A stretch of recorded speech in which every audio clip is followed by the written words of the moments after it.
It has been described as the best place where one might live in the United States, a place where natives and newcomers alike treasure the tradition of helping and caring for each other, of giving without expecting something in return. Welcome to the Triangle area of North Carolina, including the bustling metropolis of Durham, known nationwide as the City of Medicine. Just 8 miles down the road from Durham is Chapel Hill, home to the University of North Carolina, our nation's first state university. At the third point in our triangle, you'll find Raleigh, our state's beautiful capital city, known as the City of Oaks, and home to the friendliest neighbors in the world. Hello, I'm Donna Gregory, and in the next few minutes, some of your friends and neighbors in Raleigh, Wake County, and the Triangle are going to join me as we celebrate our rich and diverse heritage. We're also going to talk about reaching out to help each other and about our community's hope for the future. As a community grows, it needs to get better. And to get better, it has to have successful human service organizations, and certainly HopeLine has filled that niche very strongly. From Apex, Cary, and Fuquay-Varina to Garner and Holly Springs, and from Knightdale, Morrisville, and Rolesville to Wake Forest, Wendell, and Zebulon, Wake is a vibrant, rapidly growing county that is home to nearly 500,000 people. Established in 1771, Wake County quickly became one of the South's major farming, commercial, and railroading centers. In 1934, Forbes magazine listed Raleigh as the southern city with the best business prospects. But as history has shown us time and again, progress comes with a price. In the summer of 1950, America entered its third major war of the century. That year, Raleigh encompassed an area of some 11 square miles and was home to 65,000 persons. By the 60s, life seemed to be moving too quickly for many and too slowly for many others. The Research Triangle Park was created, and suddenly hundreds of thousands of cars and trucks were traveling through Wake County each day at speeds that were 10 times as fast as they had been just a few years before. Life was moving at a dizzying pace, and many of our people, including our adolescents and teenagers, were experiencing problems we had not heard much about prior to the 60s. Alcoholism, addictions to illegal drugs, physical abuse, homelessness, teenage pregnancies, and suicides. Problems with which the people of Wake County and the Triangle desperately needed help. It was in response to those critical needs that HopeLine was founded in 1970. Hi there. In the early years of HopeLine, we didn't know exactly what to do. We looked at other cities, maybe Charlotte, Greensboro, to see what they had done in this telephone ministry. And some of them had brochures and some material. We'd get that. We formed our committee here. We met here at St. Paul's in this very room around the table and planned how to bring that about. We knew the need was there. We'd had these questionnaires, and we'd had people indicate they felt a need for such a ministry, and we knew there were volunteers available to begin such an effort. We knew it would take a lot of people to put someone on that phone all around the clock, all through the early morning hours also. A couple of numbers I'd like to give you. One is the number for the National Runaway Hotline, and you can leave a message there. HopeLine is a United Way agency, and the United Way has been providing about 2/3 of our support over the years. We also get a lot of support from local government, and we're very grateful for that. We're not a government agency, but we do, the local governments do see a need to support the kind of work that we do, and they chip in as well. And none of these agencies would be able to offer this kind of service by themselves. It would cost too much, but because of the volunteers and the United Way and local government and contributions from individuals and contributions from corporations, we're able to make this work. HopeLine's training focuses on development of active listening skills. These are the kinds of skills that people can use in a lot of different environments, in a lot of different situations. It can be very useful on the job. It can be useful when people are talking to family members about problems or to friends trying to help them sort out issues in their lives. We send hundreds of volunteers back into the community every year who have been trained in active listening skills and who have become better listeners. As a psychologist and former HopeLine board member, and now I'm a professional consultant to the HopeLine staff, I've been extremely impressed with the quality of the services which HopeLine provides. There's a tremendous need in the community for the sort of non-judgmental, caring listening which HopeLine volunteers provide. People call with crises at every hour of the day and night, and crises don't happen on schedule. There needs to be somebody there 24 hours a day, 7 days a week, to be able to respond effectively to the needs that people bring them. And you're trying so hard. I can see that. The idea of being there for somebody when they're going through a hard time is the most wonderful thing about being a HopeLine volunteer.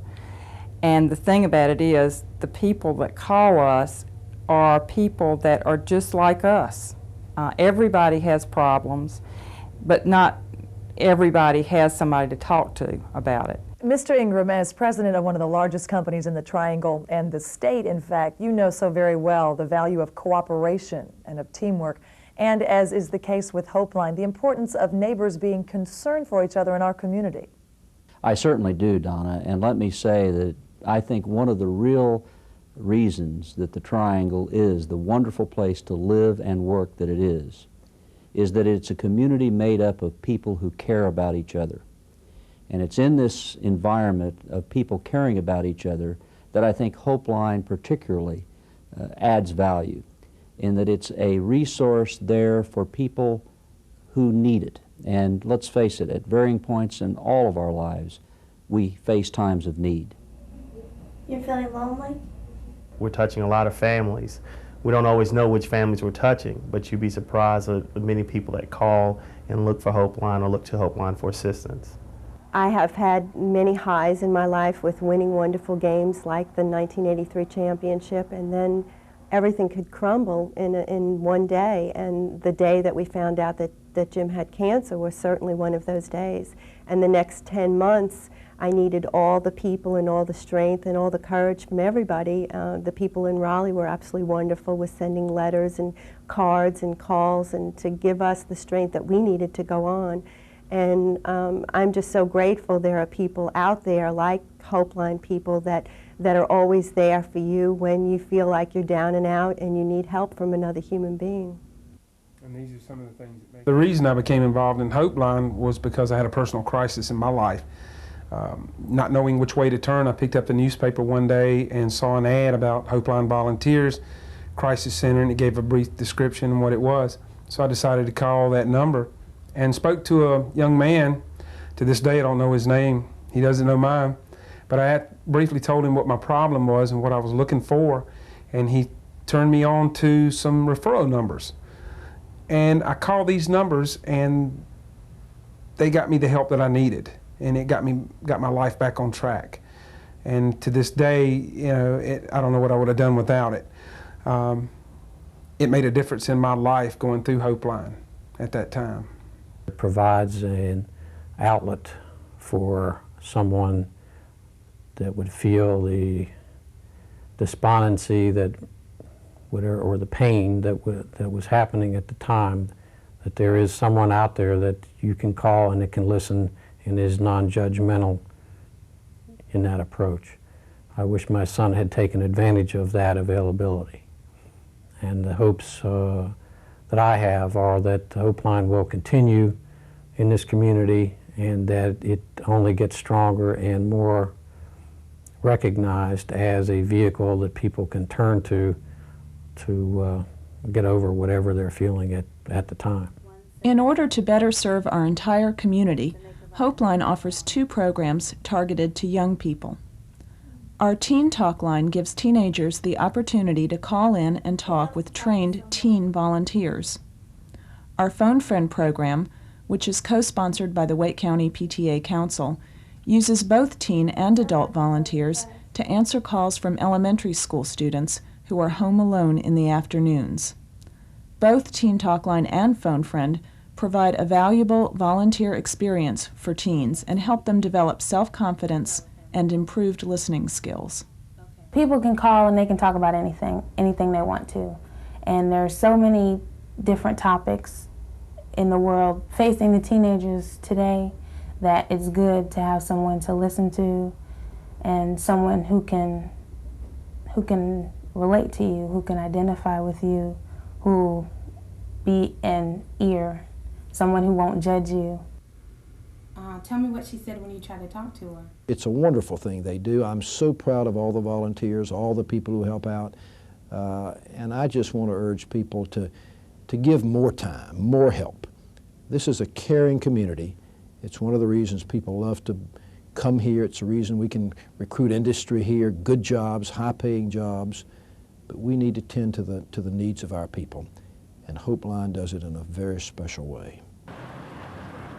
Raleigh, the Triangle, certainly an extraordinarily giving and caring community, as evidenced by these hundreds of men and women, boys and girls, all volunteers giving to our community. Raleigh has such a rich history of people working together and reaching out to each other with compassion and hope. In that same spirit, HopeLine is pleased to announce the birth of an exciting dream, a dream we're calling the Wall of Hope.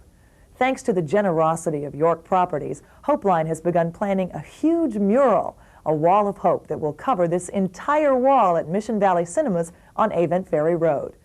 It's a very big wall, obviously, and it will take a talented team of volunteer artists hundreds of hours to paint. It will be a lasting legacy and landmark for our entire community. Our remembrances of yesterday, our hopes for tomorrow.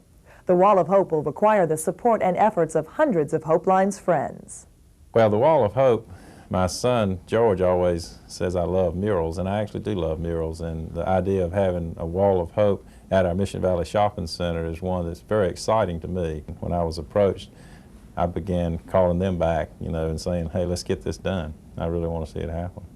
So tell me what's going on today. Thank you for your interest in HopeLine and your own care and concern for your neighbors here in Wake County and the Triangle. HopeLine is a nonprofit agency that has been providing a vital service free to the residents of Wake County for more than 25 years. HopeLine provides a helpline for your entire family. What would you do normally? What would your parents think about that if you did that? We leave you now with special images of some of your neighbors here in the Triangle, and with a partial list of the hundreds of agencies to which HopeLine refers callers when they require assistance with a particular need. If you or anyone you know has a problem of any kind, or if you just need someone to talk with confidentially, you don't have to give your name. Please call HopeLine anytime, day or night.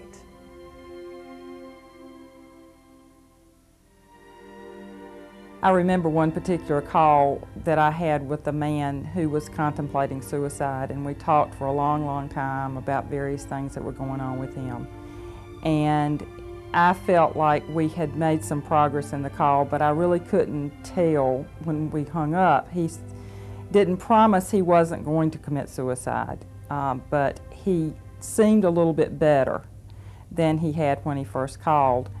And about a week later, I came in for another shift, and there was a note saying that this man had called to thank the volunteer that had been on duty because he had really thought about what we talked about and decided not to commit suicide. So that was the most wonderful feeling in the world.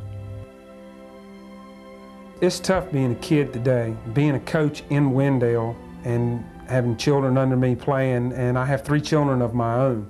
And it's really tough today with everything going on in the world as it is. It's good to know that there is HopeLine, Teen Line, and Phone Friend out there for these children to be able to reach. I don't know what I would have done if it hasn't been for HopeLine at that point in time in my life. And it's, like I said, it's good to know that there's agencies out there like these 3 that can reach your children and they can benefit from it.